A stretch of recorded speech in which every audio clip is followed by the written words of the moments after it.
आप सभी का खैर मकदम है। आप देख रहे हैं प्रोग्राम स्पेशल रिपोर्ट अपने मेजबान मीर हिलाल हाजुरी के साथ। दोपहर के 4 बज चुके हैं और 4 बजे इस स्पेशल रिपोर्ट में मुख्तलिफ खबरें आप तक पहुंचाने की कोशिश करेंगे और उन खबरों की जो तफसील है या उन खबरों की जो एनालिसिस है उस पार्ट को भी आप तक पहुंचाने की भरपूर कोशिश करेंगे, क्योंकि सज्जाद गनी लोन की जानब से एक अहम बयान आज दिया गया है और उस बयान में मोहम्मद यासीन मलिक का भी जिक्र है और साथ ही साथ प्रियंका गांधी का भी जिक्र है, महबूबा मुफ्ती का भी जिक्र है, पीडीपी का भी जिक्र है और उसके साथ साथ और भी खबरें हैं जो हम इस नशस्त के जरिए आप तक भरपूर अंदाज में पहुंचाने की कोशिश करेंगे। लेकिन सबसे पहले, क्या जम्मू कश्मीर के अंदर इलेक्शन हो जाएंगे? एक सवाल, एक मुअम्मा अभी भी बना हुआ है और इसका जवाब जो है वो अभी तक ना ही सरकार की जानब से आ रहा है और ना ही किसी भी जानकार हल्के से आ रहा है।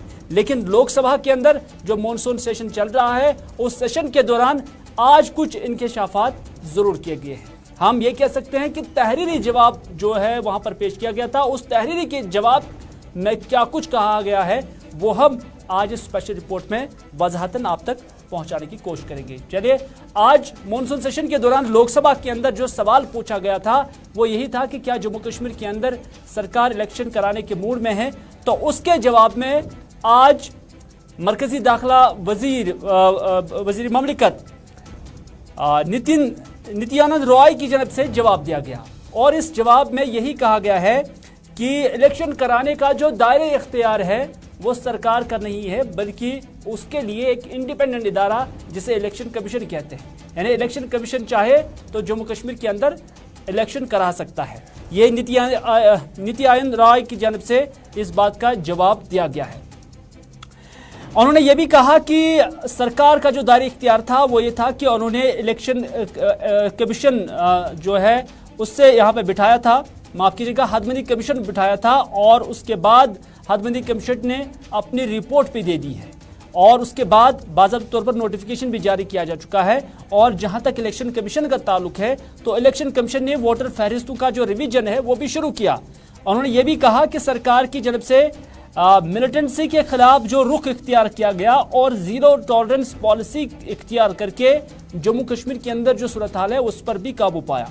ये दाखिला वजारत की जानब से आज पार्लियामेंट के अंदर एक तहरीरी जवाब में बताया गया है और उसमें यह भी कहा गया है कि जम्मू कश्मीर में साल 2018 में 417 मिलिटेंट हमलों के मुकाबले में साल 2021 में 229 हमले ही हुए, यानी इसमें कमी वाक़ा हुई है।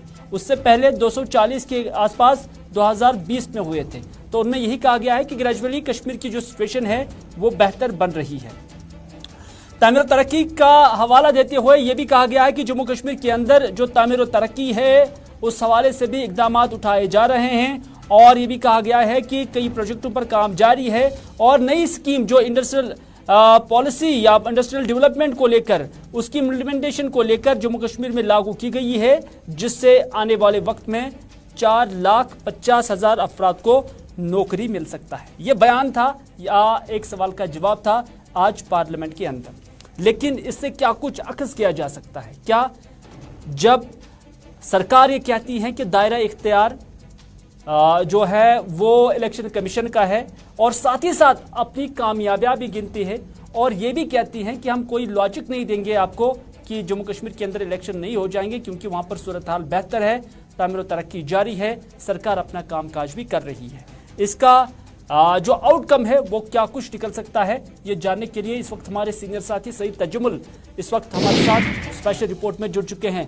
तजम्मुल, 2-3 चीज़ें आज के इस जवाब में जो मरकजी वजीर ममलिकत बराई दाखिला की जानब से एक तहरीरी सवाल के जवाब में उन्होंने जो बात कही है कि जो इलेक्शन कराने का दायरा इख्तियार है वो इलेक्शन कमीशन है, इसमें कोई शक नहीं। लेकिन दूसरी जानिब उन्होंने ये भी कहा कि कश्मीर के अंदर जो सूरत हाल है वो बेहतर हो गई है और उन्हें हवाला दिया डेटा वाइज। उन्होंने बताया कि साल 2018 में जब यूनियन टेरिटरी जम्मू कश्मीर के अंदर नहीं थी, जब मरकज़ का वहाँ पर दायरा इख्तियार नहीं था, तो उस वक्त मिलिटेंसी और उसके हमलों की जो तादाद है, जो आदाद शुमार है वो क्या थी और आज क्या है। और साथ ही साथ रोज़गार के मौके पैदा करने के लिए भी सरकार जो है कोशिश कर रही हैं। तो क्या आप अक्स कर चुके हैं इस सारे जवाब से जो आज वजारत दाखिला की जानब से दिया गया है? बहुत बहुत शुक्रिया मीर हिलाल। जिस वक्त हम इस तहरीरी तौर पर जब सवालात जो हैं वक्फे सवालात के दौरान सफ़र के दौरान सवालात पूछे जाते हैं, उसके बाद इन सवालात का जवाब दिया जाता है तहरीरी तौर पर, क्योंकि कुछ सवालात ऐसे हैं। PIGD के तर्जुमान ने कल ही कहा था कि पार्लियामेंट में आवाज उठनी चाहिए कि जम्मू कश्मीर में 2018 के बाद जमहूरियत कहां चली गई और मुल्क का ये ताज होने का जो इफ्तिखार जम्मू कश्मीर को हासिल है, नाम तो दिया गया लेकिन जमहूरी तर्ज अमल में जम्मू कश्मीर को नजरअंदाज किया गया। लोगों के मसाइल अब कहीं ना कहीं डिप्टी कमिश्नर्स और ब्यूरोक्रेट्स की कुर्सी के आसपास ही जैसे मुंजमद हो गए, सीज हो गए हैं। अब चूंकि वजीर ममलिकत का जो जवाब है, उन्होंने खुद सवाल भी पूछा है और जवाब भी दिया है। पहले स्टैंजा में जब आप देखते हैं इस सवाल को, तो वो कहते हैं कि ये दायरे इख्तियार जो है वो इलेक्शन कमीशन का है कि जम्मू कश्मीर में कब इलेक्शन करेंगे। लेकिन उनके सीनियर मिनिस्टर, कैबिनेट मिनिस्टर, वफाकी वजीर अमित शाह कह चुके हैं डिलिमिटेशन मुकम्मल होने के फौरन बाद हम इलेक्शन करेंगे। लेकिन वजीर ममलिकत यहाँ पर फिलहाल इलेक्शन का जिक्र नहीं करते हैं। अब उन्होंने अगर इस रेफरेंस को दिया होगा कि होम मिनिस्टर ने पहले ही कहा है इसलिए हम वादाबंद है, NDA की गवर्नमेंट वादाबंद है, तो मतलब निकाले जा सकते थे। लेकिन साथ ही जो उन्होंने इस जुमले में पास देने के बाद जम्मू कश्मीर की तामीर तरक्की, सयाहत, मिलिटेंसी में आई कमी को जिस तरह से उन्होंने गिनाने की कोशिश की कि मौजूदा वक्त में रोजगार के वसाइल फराहम किए गए, मौजूदा वक्त जो दावा किया गया वजीर ममलिकत बराई नई दिल्ली, जिस वक्त उन्होंने ये कहा कि पार्लियामेंट से, इससे साफ माने है कि मरकज को जम्मू कश्मीर में जो आईना दिख रहा है वो आईना उन्हें गैर जमहूरी तर्ज अमल के बाद दिख रहा है। यानी वो चाहते हैं कि जम्मू कश्मीर में मिलिटेंसी का जल्द से जल्द खात्मा हो। तो क्या उसमें जम्मू कश्मीर का होम मिनिस्टर कभी पीछे रहा? उन्होंने कभी मिलिटेंसी को रुकावट के तौर पर अपनी कोशिशें की, या उन्होंने भी इस तरह से ऑपरेशन चलाए, ऑपरेशन चलते रहे? ये सिक्योरिटी फोर्सेस की स्ट्रेटेजी है। लेकिन दूसरी तरफ जहां अगर उन्होंने उफ तक की होती कि जम्मू कश्मीर में डिलिमिटेशन मुकम्मल हो चुकी है, इलेक्टोरल वार्ड्स बनने के बाद और रिवीजन वगैरह मुकम्मल होने के बाद जम्मू कश्मीर में असेंबली इंतखाबात कराए जाएंगे, तो हम मानते कि जो हालिया दिनों में तेलंगाना से EVMs जो लेकर जम्मू से श्रीनगर गाड़ियां निकल चुकी हैं और यहां पर इलेक्ट्रॉनिक मीडिया और प्रिंट मीडिया को जो इस वक्त तासुर है, उसमें साफ तो लग रहा है कि शायद साल के आखिर में इंतखाबात होंगे। लेकिन दूर तलक भी अभी जम्मू कश्मीर में पार्लियामेंट के आज के सवाल के बाद यही तजिया है कि शायद इंतखाबी माहौल अभी नई दिल्ली या मरकज तक नहीं पहुंचा है। हालांकि जम्मू कश्मीर में मसाइल बहुत ज्यादा है। लेकिन वजीर ममलिकत का जवाब कि इलेक्शन कमीशन इसका फैसला करेगा, वाकई फैसला उन्होंने ही करना है, लेकिन तायीद जो है वो गवर्नमेंट ने करनी है और जम्मू कश्मीर में हालात बेहतर है। मुझे लगता है कि जम्मू कश्मीर में जो सियासी पार्टियां, मेन स्ट्रीम पार्टियां, वो इंतखाबी अखाड़े में जाने के लिए तैयार हैं, लेकिन मरकज का भी शायद इस तरह का मूड बना ही नहीं है। लेकिन तजम्मुल, क्या इससे ये अपील किया जा सकता है कि जो वजीर ममलिकत बराए दाखिला की जानब से आज जवाब दिया गया, उन्होंने कहा कि हाँ सिचुएशन बिल्कुल ओके है और अब फॉर्मली जो है जो अब लीड लेनी है वो इलेक्शन कमीशन को ही लेनी है, क्योंकि आज़ाद इदारा है और उन्होंने इस हवाले से अब फाइनल कॉल लेना है। तो क्या इससे एक सिग्नल भी नहीं समझा जा सकता है? ये एक ऑप्शन भी हम तस्वुर नहीं कर सकते हैं कि हाँ it is all and well in Jammu and Kashmir, now you can go for elections? बिल्कुल नहीं, क्योंकि 2018 में ही कॉल इलेक्शन कमीशन ने ही लेना था। अगर आपको याद होगा कि 2008 में जब श्राइन बोर्ड एजिटेशन उठी, 1996 में जम्मू कश्मीर में इखवान का कल्चर बहुत ज्यादा था, उस वक्त भी मिनिस्टर ऑफ होम अफेयर्स से पहले कंसल्ट की जाती थी। क्या जम्मू कश्मीर में वाकई इतना माहौल बेहतर है? क्योंकि आपने जो चुनावी उम्मीदवार खड़ा करने, उनकी तादाद सैकड़ों की नहीं हजारों की होगी जम्मू कश्मीर में, और उसके बाद उनके लिए मुनासिब सिक्योरिटी प्रोटोकॉल, उसके बाद उनका एकोमोडेशन, उसके बाद गाड़ियां और बाकी इंतजाम जो है ये पहले मिनिस्ट्री ऑफ होम अफेयर्स करती है। और जम्मू कश्मीर में चूंकि मिलिटेंसी और बाकी मामलात भी हैं, आपको हालिया दिनों याद होगा कि बड़ी किलिंग्स यहाँ पे हुई, सीरीज ऑफ वायलेंस किलिंग्स चलती रही। लेकिन मुझे लगता है कि मौजूदा वक्त में होम मिनिस्टर को ही अब बड़ा दिल दिखाना होगा जम्मू कश्मीर में जमहूरी तर्ज अमल को वापस लाने के लिए, और मुल्क का यह हिस्सा, जम्मू कश्मीर का हिस्सा जो है ये यहाँ की लोकल गवर्नमेंट के बगैर क्यों है। होम मिनिस्टर अपनी जगह पर एक रिव्यू मीटिंग ले ले, हालांकि उन्होंने रिव्यू मीटिंग ली भी ली। अगर आपको याद होगा 3-4 महीने पहले एक तासुर था कि होम मिनिस्टर ने कहा था कि जम्मू कश्मीर में बहुत जल्द चुनाव होंगे, डिलिमिटेशन परिसमन या हदबदी कमीशन अपनी रिपोर्ट मुकम्मल करेगा, उसके बाद जम्मू कश्मीर के अहम सियासी रहनुमाओं के साथ मुलाकात होगी। और उसी हाशिए में LG मनोज सिन्हा की मुलाकात जो है श्राइन बोर्ड और उसके आसपास में जिम्मेदारों के अलावा जम्मू कश्मीर की उन सियासी शख्सियात से हुई जो अमरनाथ यात्रा को कामयाब कराने के लिए उनसे ताउन मांगा था। गालिबन मामलात चल रहे हैं, लेकिन होम मिनिस्टर को ही अब लीड लेनी होगी और उसके बाद इलेक्शन कमीशन जो है वो अपना काम जो है, दायरे इख्तियार जो उनका है वो अलग है। लेकिन MHA कब इसको क्लियर करेगा कि जम्मू कश्मीर इंतखाबात कराने हैं, मुझे लगता है कि हमें इलेक्शन कमीशन के साथ साथ MHA को भी अब सुनना होगा। बहुत बहुत शुक्रिया सईद तकीउद्दीन इस हवाले से अपना तजिया देने के लिए। लेकिन यही बात सामने निकल कर आती है कि आज जो जवाब दिया गया है पार्लियामेंट के अंदर एक तहरीरी सवाल को जिसमें नीति आनंद रॉय की जानब से कहा गया है कि जम्मू कश्मीर के अंदर इलेक्शन कराने से मुतल्लिक जो हतमी ऐलान है या कोई भी ऐलान है वो सिर्फ इलेक्शन कमीशन का इख्तियार है। लेकिन साथ ही साथ उन्होंने ये भी कहा कि जम्मू कश्मीर के अंदर जो वोटर लिस्ट है या वोटर फहरिस्त है उनका रिवीजन भी शुरू किया जा चुका है और ये भी कहा है कि हालात में भी बेहतरी आ रही है। तो मुबस्सरीन जो है वो इस बात से दो चीज़ें अक्स कर रही हैं, वो ये कि इलेक्शन का बराह रास्त दाखिला वजारत ने कोई क्लियरेंस नहीं दी है, या दूसरा ये भी कहा जा सकता है कि हाँ अब फॉर्मली जो इस हवाले से ऐलान करना होगा वो इलेक्शन कमीशन ही करेगा, बाकी हमने यहाँ पर ग्राउंड साफ करके दिया है और सूरत हाल को कंडीसिव बनाया है। यानी दो ही चीज़ें यहाँ से निकल कर सामने आती है। लेकिन आइंदा दिनों में ये बात वाज़िया हो जाएगी कि क्या जम्मू कश्मीर के अंदर इसी साल इलेक्शन होंगे या इससे और इंतज़ार जम्मू कश्मीर के लोगों को करना पड़ेगा।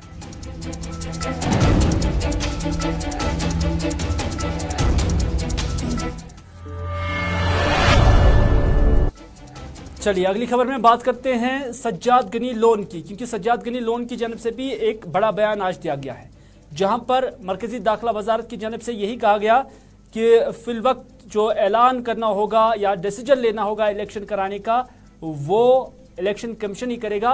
लेकिन सज्जाद गनी लोन से भी यही पूछा गया कि क्या आप समझते हैं कि यह मुनासिब वक्त है कि जम्मू कश्मीर के अंदर इलेक्शन हो जाए, तो सज्जाद गनी लोन ने कहा कि मुझे नहीं लगता है कि इलेक्शन कराने के हक में है जम्मू कश्मीर की ब्यूरोक्रेसी, क्योंकि उनके जो पावर्स हैं वो नहीं चाहते हैं कि वो सीज हो जाए। ये सज्जाद गनी लोन ने कहा है। सज्जाद गनी लोन की जानब से या उनकी जमात की जानब से आज श्रीनगर के अंदर एक तकरीब का अहतमाम किया गया था। ये ज्वाइनिंग थी दरअसल, जिसमें साबिका deputy director health services Kashmir doctor Bashir Ahmad Chalku ने पीपल्स कॉन्फ्रेंस में शमूलियत इख्तियार की है।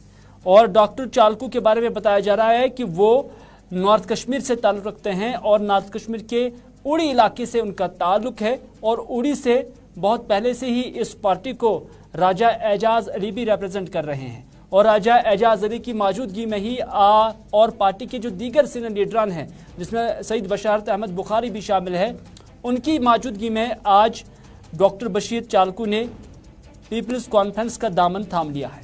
लेकिन इस मौके पर सज्जाद गनी लोन से जब सवालात पूछे गए ज़राए इब्लाग के नुमाइंदों की जानिब से, तो उनमें उन्होंने एक सवाल के जवाब में ये भी कहा कि पहले ही यासीन मलिक के साथ हमारा नजरियाती जंग है, इसमें कोई शक नहीं, लेकिन इंसानियत के लिहाज से उन्हें एक फेयर ट्रायल मिलनी चाहिए। और दूसरी बात उन्होंने ये भी कहा कि जिस तरह का प्रियंका गांधी ने अपने वालिद के कातिलों को माफ किया था, वैसा ही यासीन मलिक के मामले में भी हो सकता है या हो सकता था। यानी सज्जाद गनी लोन का जो ये बयान है इसको इस अंदाज से भी देखा जा सकता है कि हाल ही में रुबिया सईद किडनैपिंग केस के मामले में जब रुबिया सईद को कोर्ट के अंदर जो है हाजिरी पाई गई और वहां पर उनसे यासीन मलिक के हवाले से पूछा गया और उन्होंने उसकी निशानदेही भी की है, तो उसी से मुतल्लिक सज्जाद गनी लोन का ये कमेंट भी, ये बयान भी तस्वुर किया जा सकता है। सज्जाद गनी लोन ने क्या कुछ कहा, उन्हीं की ज़बानी सुनते हैं।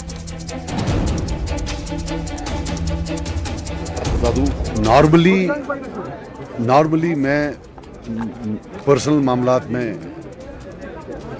कमेंट नहीं करता हूं, लेकिन एक बात है कि कहीं ना कहीं यासीन मलिक जो है, हमारा लाख डिसएग्रीमेंट हो, but he deserves a fair trial. He deserves a trial जहां वो अपना पक्ष भी रख पाए।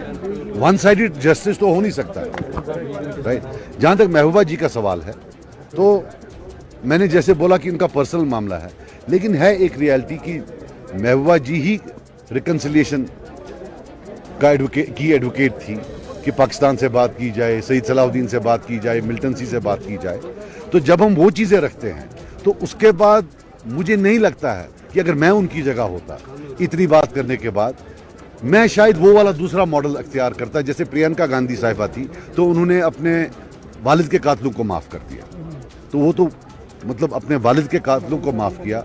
और कहाँ, वो तो किडनैपिंग थी, हालांकि बहुत गलत थी, हम कंडेम करते हैं उसको, लेकिन शायद in the spirit of reconciliation, given कि उनको पहले ही एक उम्र कैद लगी हुई है, कहीं ना कहीं मुझे लगता है कि कोई और भी रास्ता इख्तियार किया जा सकता है। और मुझे लगता है कश्मीर के लोगों को भी देखना चाहिए कि हकीकत में क्या यहाँ कोई मेन स्ट्रीम पार्टी सही माने में रिकंसिलिएशन चाहती है या सिर्फ बातें करना चाहती है। यार हम क्या करें, अब ये देखिए, ये एक अनइलेक्टेड एडमिनिस्ट्रेशन है और अनइलेक्टेड एडमिनिस्ट्रेशन ही नहीं है, फिर आगे नीचे ब्यूरोक्रेट हैं।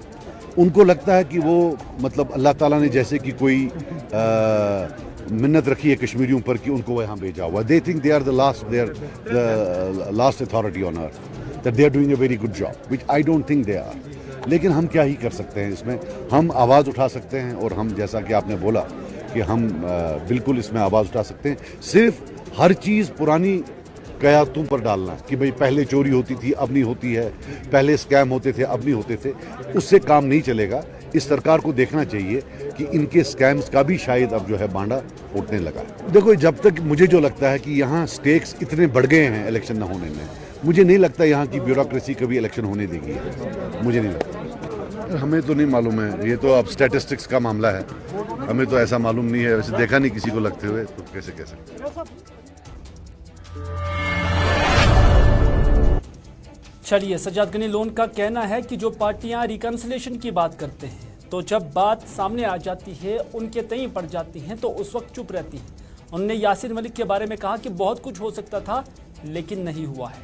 इलेक्शन के बारे में सज्जाद गनी लोन का यही कहना है कि अब उन्हें लगता है कि यहाँ इलेक्शन के मामले में इतने स्टेक्स बढ़ गए हैं कि अब ब्यूरोक्रेसी नहीं चाहती है कि जम्मू कश्मीर के अंदर इलेक्शन हो जाए। एक और बड़ी खबर जो हमें जम्मू से आ रही है, शोएब नबी लोन जो कि मरहूम डॉक्टर गुलाम नबी लोन के फर्जंद, अपनी पार्टी के लीडर और साबिका एमएलए संग्रामा, उन्हें हिरासत में लिया गया है, उन्हें गिरफ्तार किया जा चुका है। बड़ी खबर आ रही है जम्मू से शोएब नबी लोन के बारे में, जिसके बारे में बताया जा रहा है कि उसे पुलिस ने गिरफ्तार किया है। माना यह भी जा रहा है कि पैसों के मामले में या बिजनेस के मामले में धोखाधड़ी को लेकर उसे हिरासत में लिया गया है। जम्मू के अंदर शोएब नबी लोन को हिरासत में लिया गया है, इस तरह की इंफॉर्मेशन मुझे अभी मिल रही है। सनम एजाज से राब्ता कायम करने की कोशिश करेंगे पूरी डिटेल्स के साथ। सनम एजाज इस वक्त मेरे साथ है। सनम, क्या है मुकम्मल खबर? शोएब नबी लोन अपनी पार्टी के लीडर, नौजवान लीडर और साबिका एमएलए भी और मरहूम डॉक्टर गुलाम नबी लोन के फर्जंद है। शोएब नबी लोन, क्या कुछ मामला है? क्या वाकई उसे गिरफ्तार किया जा चुका है, और अगर गिरफ्तार किया जा चुका है तो मामला क्या है? देखिए, बिल्कुल हिलाल, शोएब नबी लोन को क्राइम ब्रांच ने जम्मू में गिरफ्तार किया है और क्राइम ब्रांच ने उन्हें एफआईआर नंबर 39 ऑफ 2019 के में गिरफ्तार किया गया है। इसमें जो दफात लगे हैं, जो इस एफआईआर में दफात हैं, वो है 420 और ओब्लिक 120 बी आरपीसी। ये दो दफात में इन पे इल्जाम है और इस इल्जाम में इनके खिलाफ एक जो है हरमीत सिंह सुसैन नाम का एक आदमी है, जो इनकी कंपनी चलती थी अल्पाइन फ्रेश प्राइवेट लिमिटेड नाम की कंपनी, उसमें हरमीत सिंह का इल्जाम है कि इसके साथ 65,000 रुपए की धोखाधड़ी की है और वो धोखाधड़ी जो है वो शोएब नबी लोन ने की है। और इसी धोखाधड़ी के केस में शोएब नबी लोन को पूछताछ के लिए इस वक्त क्राइम ब्रांच जम्मू ने अपने साथ लिया है। उसकी गाड़ी की जो है तलाशी ली गई है, उसके मोबाइल या जो डॉक्यूमेंट्स वगैरह उसमें थे वो वहां पे क्राइम ब्रांच के ओहदेदारों ने अपने पास रखे हैं। अब वो सीज किए हैं या नहीं अभी इसकी नहीं है, लेकिन वो अपने पास रखे हैं। और ये जो है हरमीत सिंह सुसैन, इनकी और इसकी शोएब नबी लोन की हमारे पास खबरें हैं कि एक पार्टनरशिप चल रही थी और ये हिस्सेदार थे alpine fresh private limited company, और उसी में कहीं न कहीं चेक बाउंस का मामला था। उसके साथ साथ इल्ज़ाम है कि 65,000 रुपए की जो फ्रॉड है वो कहीं न कहीं इसमें धोखाधड़ी हुई है। उसके मामले में पुलिस ने उन्हें हिरासत में लिया है, उन्हें पूछताछ के लिए लिया है। बहुत बहुत शुक्रिया सनम एजाज पूरी जानकारी देने के लिए। पूछताछ के लिए अभी उन्हें लिया गया है, शोएब नबी लोन को पूछताछ के लिए लिया गया है, और जैसा कि एफआईआर नंबर वगैरह सब कुछ सनम ने आपको बता ही दिया है और आपके साथ शेयर भी किया है। और 2 साल पुराना 3 साल पुराना केस है और उसी केस में 65,000 रुपए की चेक को लेकर उन्हें फिलहाल हिरासत में लिया गया है, क्योंकि उनसे क्राइम ब्रांच जम्मू कश्मीर पूछताछ कर रही है। इस मामले में क्या कुछ अपडेट मजीद आ सकता है, वो गुलिस्तान न्यूज़ के जरिए हम आप तक वक्फे से पहुंचाते रहेंगे।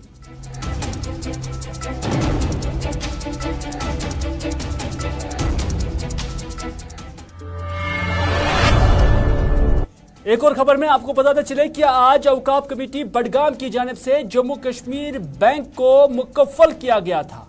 और आज सुबह सुबह का ये वाक़ा है कि जब औकाफ कमेटी बडगाम की जानिब से बडगाम के अंदर जो जम्मू कश्मीर का बैंक काम कर रहा है उससे मुकव्वल किया गया था, उससे बंद किया गया था, क्योंकि ये जो बैंक है ये औकाफ की प्रॉपर्टी पर यहाँ पर है और जो यहाँ पर इमारत है ये मुत्तरिका औकाफ कमेटी का बताया जा रहा है। और इस हवाले से औकाफ कमेटी के जो जिम्मेदारान हैं उनका मानना है कि मज़कूरा जम्मू कश्मीर बैंक उनके साथ जो मुआहदा कर लेना चाहिए था, जो किराएनामा करना चाहिए था, उसमें वो हमेशा लैतोलैल से काम कर रहा था। और इस हवाले से उन्होंने कहा कि जो एग्रीमेंट होना चाहिए था, कई बार बैंक हुकाम को मुत्तला करने के बावजूद जो है बैंक हुकाम एग्रीमेंट के लिए ना ही कोशिश करते थे और ना ही उनके मुतालबात का कोई जवाब देते थे। और अब जबकि आज औकाफ की जानिब से बडगाम जम्मू कश्मीर बैंक को जब आज पे मुकम्मल किया गया तो उसके बाद जो बैंक अथॉरिटी है, जो बैंक हुकाम है, वो हरकत में आ गई और उसके बाद एक रिकंसिलेशन चली है और माना जा रहा है कि उसके बाद ही अब इस बैंक को उस वक्त बहाल किया जा चुका है और इस बहाली के लिए कुछ कंडीशंस भी रखी गई है। और इस हवाले से जो औकाफ कमेटी के जिम्मेदारान है और अंजुमन शरीशिया बडगाम की जानिब से या अंजुमन शरीशिया जम्मू कश्मीर की जानिब से जो कुछ बयान दिया गया है उससे हम आप तक पहुंचाने की कोशिश करेंगे।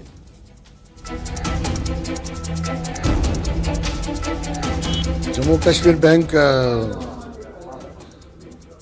औकाफ का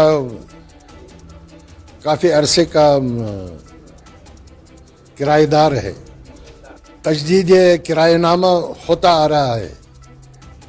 अफसोस का मकाम है, एक साल ज़्यादा जेके बैंक ने एग्रीमेंट नया एग्रीमेंट करने के तरफ कोई तवज्जो ही नहीं दी।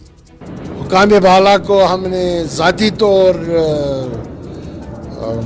इस मसले के तरफ मुतवज्जह किया कि बैंक एक साल से ज़्यादा एग्रीमेंट के बगैर है, तो मगर उन्होंने कोई मुस्बित जवाब नहीं दिया। तो फिर कल औकाफ ने यह फैसला किया मेरे सदारत में, औकाफ ने मेरे हिदायत पर डिफ़ॉल्ट के हैसियत से ताला लगाया था। तो अब फिर सुबह मैनेजर साहब आ गए हैं। चलिए अगली खबर में बात करते हैं हम ट्रैफिक रूल्स की, क्योंकि हम आए रोज देखते हैं कि हादसात का सिलसिला बढ़ रहा है और जो तादाद है वो भी बढ़ रही है। और इस दौरान हम जगह जगह पर यह भी देख रहे हैं कि ट्रैफिक जैम के मनाजिर भी हैं।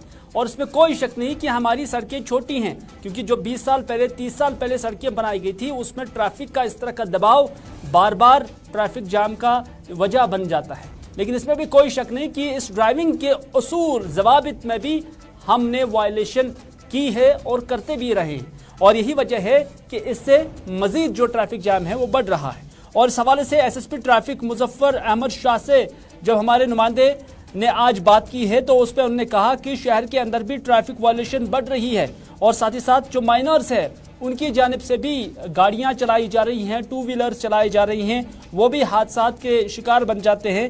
और साथ ही साथ उन्होंने ये भी कहा कि इन हादसात को और इन वायलेशंस को रोकने के लिए जो ट्रैफिक पुलिस अमला है वो भी अब मुहिम पे लगे हुए हैं और बाज़ाब्ता तौर पर एक मुहिम शुरू की गई है जिसके जरिए इन ट्रैफिक वायलेशंस को रोकने में मदद मिल सकती है और इसमें पब्लिक से भी ताउन तलब किया गया है। देखिए, जब से मैंने ज्वाइन किया श्रीनगर सिटी ट्रैफिक में, मेरा थ्रस्ट रहा है कि हम जो विजिबल ऑफेंसेस हैं उस पर ठीक ठाक से काम करें। तो विजिबल ऑफेंसेस में मैंने जो स्पेसिफिक जो टारगेट रखा है उसमें है कि माइनर अगर ड्राइव कर रहा है विदाउट हेलमेट अगर है या ट्रिपल राइडिंग जो है, अगर हम टू व्हीलर्स की बात करेंगे तो इस पे पिछले अगर हम 4-5 महीनों की बात करें तो near about in excess of 15,000 चालान हमने किए हैं और इसमें बहुत सारी जो हैं टू व्हीलर जो हमने सीज भी किए हैं। लेकिन unfortunately what I have seen, मैंने सोशल मीडिया हो या जो हमारी जो डिफरेंट चैनल्स हैं, मैंने हमेशा कोशिश की कि इसकी वसादत से I reach out to parents as such, क्योंकि बच्चे हैं, माइनर्स हैं मेहरबानी करके आप इनको गाड़ियाँ चलाने न दें। तो नाज़रीन, ये था आज का स्पेशल रिपोर्ट। इसके साथ दीजिए अपने मेज़बान मेरी हिलाल हांजुरी को स्पेशल रिपोर्ट यहीं पर इख्तिताम करने की इजाज़त, इस वादे के साथ कि अगर ज़िंदगी रही तो आपसे फिर होगी मुलाकात। तब तक के लिए खुदा हाफिज़, फी अमानिल्लाह।